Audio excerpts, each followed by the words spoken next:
Welcome to ChampionsHeart. You can't play boxing. Featuring boxing addict Johnny Farache and friends from superfans to superstars. Let's roll. Hey, boxing fans, and welcome to ChampionsHeart. You can't play boxing, and I'm joined again by Hall of Fame publicist from 15rounds.com, Mr. Marc Abrams. What's up, Johnny? How you doing? Doing great. We got a new year here. We got a big month of boxing coming ahead of us. Really excited about that. And some boxing that already happened we need to talk about. So let's roll. Let's do it. All right, brother. So this past weekend, the battle of the Calebs. Caleb Plant soundly beat Caleb Truax over 12 rounds. What was your take from the fight? Went as probably 100% as I expected. Truax would be there. Would be durable, took a lot of shots, was outboxed, didn't win a round. Thought maybe he could win a round or two at some point during the fight. But, just a good performance by Caleb Plant. And, like I said, that fight went exactly as pretty much everyone expected. Yes. Well, I don't want to say script because then, but yes, right. It went as expected to everyone, believing the way it was going to be. Right. So there's obviously big talk in that super middleweight division there. How do you rank the rest of the guys in there? You got even Jacobs, Benavidez, Billy Joe Saunders.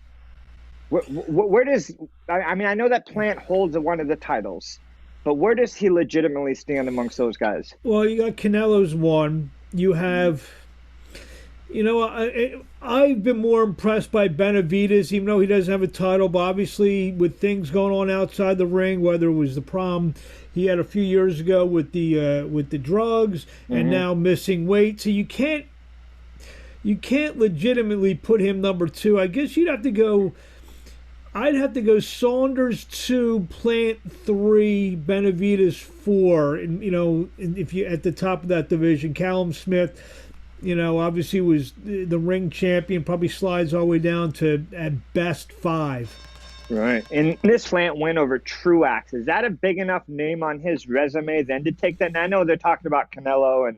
Well, the thing about Canelo wants all the belts. That's why he's fighting Yildirim in February, I believe, 26th? February 27th at the Hard Rock here in Miami. February 27th at the Hard Rock Stadium. So he wants all that. So he's going to get that opportunity. Whether he's going to fight Canelo next, I don't know, because Canelo looks like he's going to fight Saunders in May. So that probably brings Canelo back. Should he beat Saunders back in September? Is Plant going to want to wait all the way till September, maybe try to get something in May or June? I don't know. So we'll see. But as long as Plant has that belt, he's going to get that shot at Canelo at some point somewhere. Right. And if that fight were to happen this weekend, how do you see it playing out? Canelo's the best fighter in the world. He wins that fight. So definitely, I agree with that completely. Also this weekend, a late comer to the heavyweight division made his name known, Michael Coffie, with a big knockout over Darmani Rock. I work with Coffie and his promoter, King's Promotions. I've known about Coffie for the better part of a couple years now. Big time puncher, little late bloomer in terms of he started his career off late. But he's about 6'5", about 270, and he can really punch. He's getting a little bit better with his technique with every fight now. Darmani Rock was a major amateur here in Philadelphia. Yep, I remember. Obviously his conditioning and desire, that's what has to be questioned. So we'll see what happens with Darmani Rock, but that's a great win from Michael Coffie, and he throws himself into the names of the heavyweight contenders at the lower end right now. You expect to see him fight a bigger name in his next outing, and then we'll see if he's a true contender or not. So let's talk about the top of that division. Looks like Fury and Joshua looks like it's going to happen, whether it's going to be in a place in China or the Middle East. But it looks like they're going to get it on sometime in the late spring, early summer. We're just waiting for the announcement, waiting for everything to finish up.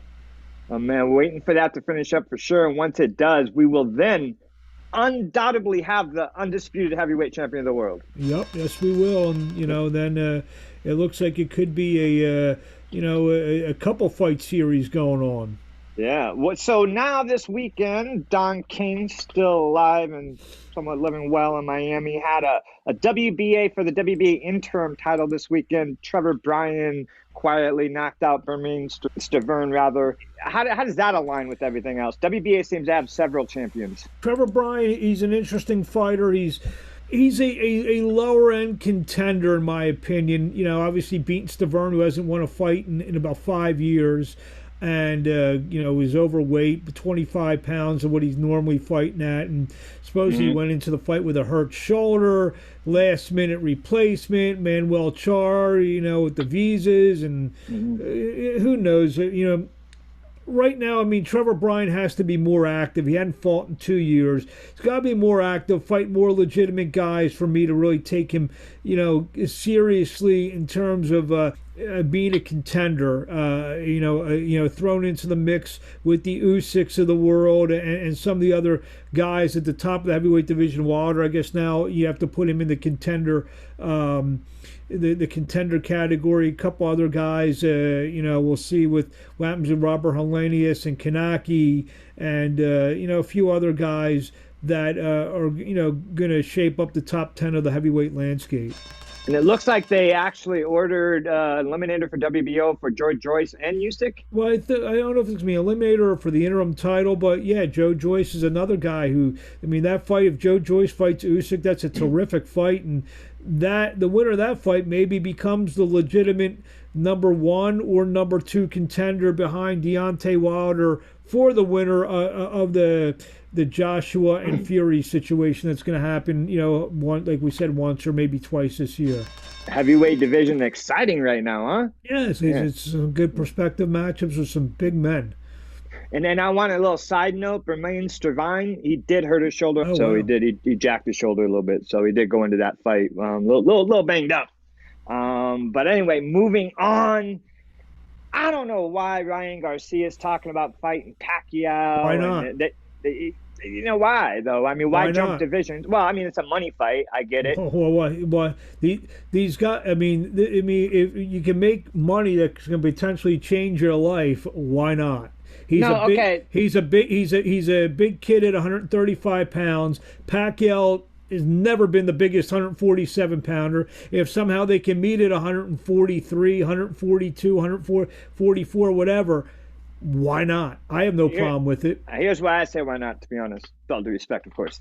I think the lightweight division is the hottest division in boxing. One of the hottest divisions in boxing, right? Okay. And the welterweight division is one of the next hottest divisions in boxing. Okay. So why waste all this time with these fighters going out of their division, fighting outside of their division, not align those belts and align those fights within their own division, for one.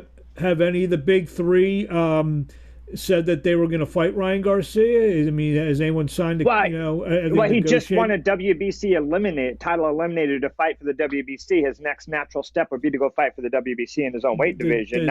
Does that always happen? No, I mean, there you go. I get it. Someone's going to offer you 8 figures or high 7 figures to fight Manny Pacquiao. I have no problem with it. I mean, I know they're talking exhibition, but now they're talking about it being a real sanctioned fight. Why not? Right. Well, my take on it, I think after seeing Pacquiao beat Thurman, the way he did a big Thurman, I think he walks through it, Ryan Garcia. He's 2 years older and about 42, 43 years old now, right? Yeah. Very true, very true. It looks like, talking about lightweight division, it looks like Teofimo may not be going to Australia. There may be some issues in that, and it may keep him right then, facing one of those other 3. Any word on that from your end? I haven't heard anything, and obviously I work with Teofimo's management company, and I haven't heard anything about what's going to be next for Teofimo Lopez. I mean, obviously the Kambosis stuff is out there, and if you may know more than me about it not going to Australia. I don't know. Yeah, they're having COVID.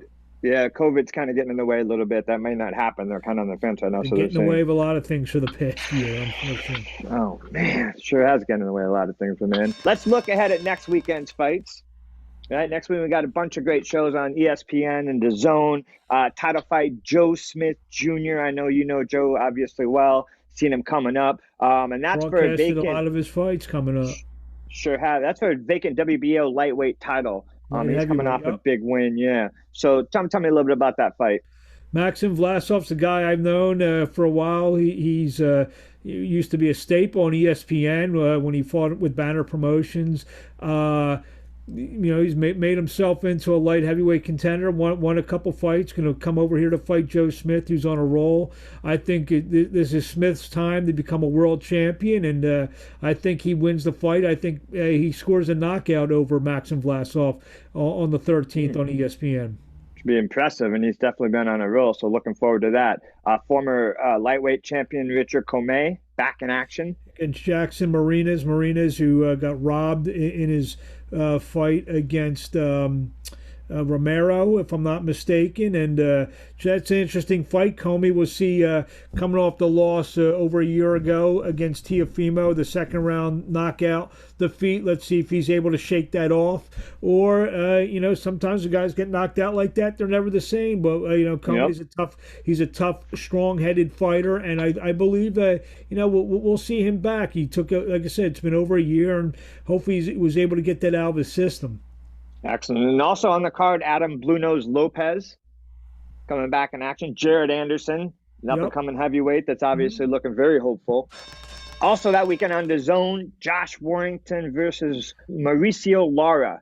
It's a showcase fight for Warrington. He's eyeing a showdown. It would have been a unification fight, but he gave up his IBF belt because he didn't want to defend against Galahad, I believe, and he's just looking ahead to fight Kan Zhu, I believe he's the WBA champion out of China, who's with Golden Boy. What would be a fight where, if it goes the distance, has a real good chance to beat the punch record, because those guys do nothing but throw a lot of punches, and that would be an exciting fight if and when it happens. At night, Jojo Diaz back in action after his win last year in Miami, rather.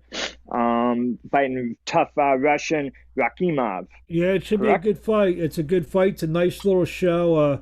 I hopefully going to be interviewing a couple guys on that show later this week. You got that fight. You got Patrick Teixeira defending his WBO 154-pound championship against Brian Castano. Castano, who put up a real good effort fighting a draw with Arislandi Lara, about a year and a half, couple years ago. And that should be an interesting fight. Nice little doubleheader in terms of the main events. So Golden Boy, they've been putting on some good shows on their DAZN fights. And March they just got Hooker against Virgil Ortiz. So yeah, Golden Boy's doing some good things. Those are some good fights. I know there's gonna be a couple good undercard fights as well on that show as well. So yeah, the 13th looks like it's gonna be an interesting day and night of fights. I'm looking forward to it and covering it all for 15rounds.com that day. Of course, you can get your best news right there on 15rounds.com always. Yep. So this weekend on Fight TV, you're going to be announcing a fight. Set that one up.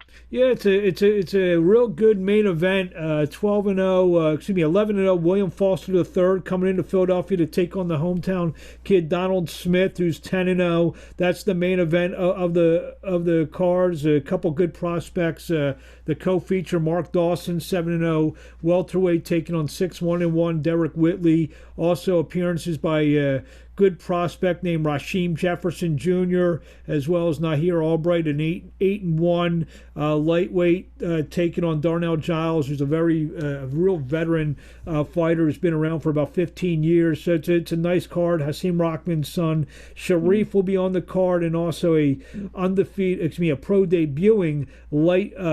Now you got me doing it. A pro debuting heavyweight named Derek Starling, who was a Golden Gloves champion from the state of New Jersey. So yeah, nice card. Fight TV $9.99.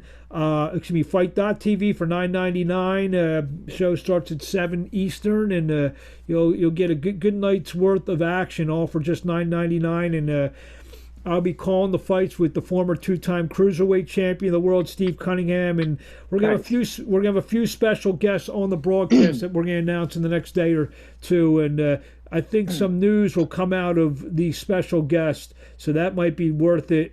Just we're going to be a couple guys going to be announcing or maybe not announcing fights that are rumored about. So wow. Tune in, fight.tv, $9.99. Tune in, fight.tv. Check it out. You can see Marc Abrams alongside the former champ. That's worth the price of admission alone. That's worth the $9.99 at least, just to see this beautiful face. To see that beautiful face, I would pay for it. Matter of fact, I probably owe you for this one. There you go. There you go. So that's this weekend on the 6th, this Saturday. Yeah. And where is that, in Philadelphia? 2300 Arena in Philadelphia, yep. Nice. That's awesome. Anything else going on, Marc? What else you got in the boxing world? Isn't that enough? Yeah, that's enough. That's some pretty good stuff. We're looking forward to your fight this weekend, the big fight next weekend. We're really going to get it kicked off. And looking ahead, in February, you also got on the 20th, Miguel Berchelt versus Oscar Valdez. I'm really excited about that fight. Great fight. Oh, man. Great fight. Yep. And then, as we mentioned before, the 27th, Canelo's in Miami. And also on the 27th, Jamel Herring and Carl Frampton, which I think is another great fight. That's during the day. I think Fox can do a fight with Anthony Durrell tonight. So yeah, everything's starting to, pick back up. Hopefully, the numbers hopefully start going down with the. So everyone can all be together again to do the fights and witness them live and in person. Man, really looking forward to that. We all are. The whole world is. All right, Marc. Well, I appreciate you as always, my man. Thank you. We'll catch back up with you. Yes, we'll catch back up with you next week. We'll talk about your fights this weekend. Look forward. Keep on 15rounds.com. In the next couple of days, you'll see what your other special guest will be. Is that correct? Yeah. Well, you'll be doing it on the press release, but it'll be up on 15rounds.com. So. Beautiful. And until then, you dream big, live large, and love life. And we'll get back together again. Thank you. All right, man. Do well, Marc. Thanks again. I appreciate you. Thanks, Johnny.